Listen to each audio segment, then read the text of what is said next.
One small habit ruined his life. Not anger, not greed, not fear, just one word: yes. This is the story of a man who learned, too late, that always helping others can quietly destroy you. Johnson was not a hero. He wasn't brave, he wasn't wise, he was just unable to say no. In a quiet village surrounded by dry roads and uneven farmland, Johnson lived with his aging mother in a half-repaired house. The roof leaked when it rained, the door never closed properly, and his field, his responsibility, was always almost done. Every morning, Johnson planned to work on it, and every morning, someone interrupted. "Johnson, my fence fell. Johnson, my cart won't move. Johnson, just 5 minutes." He complained inside, but still went.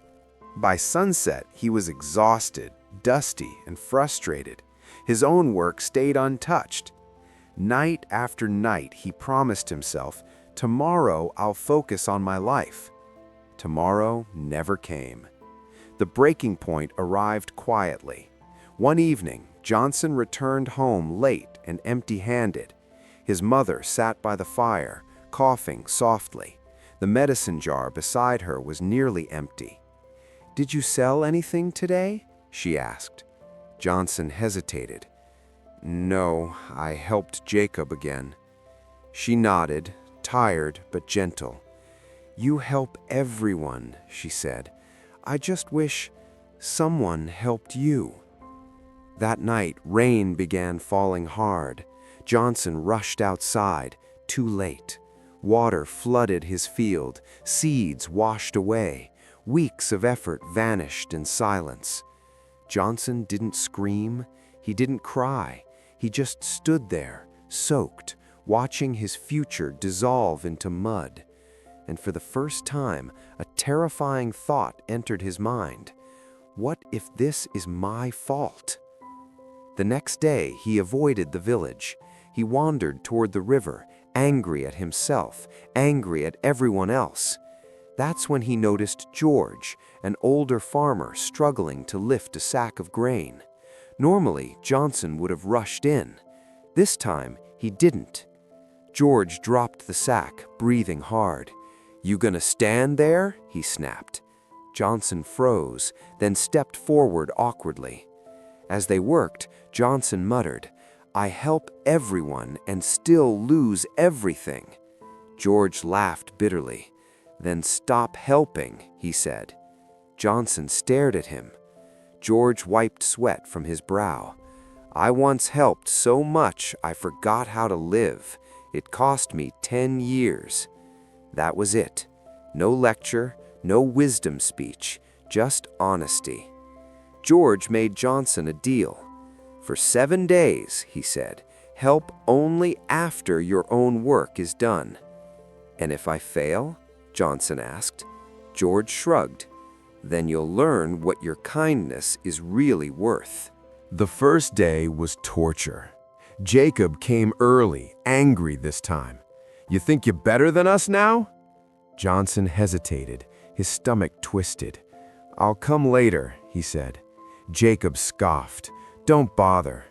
The words burned. That night, guilt crushed Johnson harder than any labor ever had. On the third day, he almost broke. His mother needed water, his roof leaked again, and villagers whispered behind his back, "He's changed. He's selfish now." Johnson nearly ran to fix someone else's problem just to feel useful again. But instead, he stayed, hands shaking, heart racing. On the 6th day, disaster struck. A neighbor's fire spread dangerously close to Johnson's land. Everyone screamed for help. Johnson ran, not to save others' homes, but to protect his own first. The village noticed. Later, silence followed. No applause, no praise, just understanding. On the 7th day, George returned. "You still feel guilty?" he asked. "Yes," Johnson said honestly. "Good," George replied. "That means you care. Just don't let guilt decide your life." Months passed. Johnson didn't stop helping, he just stopped disappearing. His field recovered, his home stood stronger, and for the first time, people respected his time, not because he demanded it, but because he valued it. One evening, Johnson stood alone in his field as the sun dipped low. He realized something quietly powerful.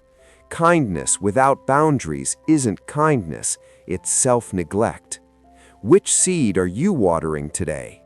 If Johnson's story touched you, if it reminded you of your goals, or if it made you think it's time for me to change, then don't let the message end here. Like this video so it reaches someone who needs it. Share it with a friend who keeps saying tomorrow. And if you want more inspiring stories like this, stay with us.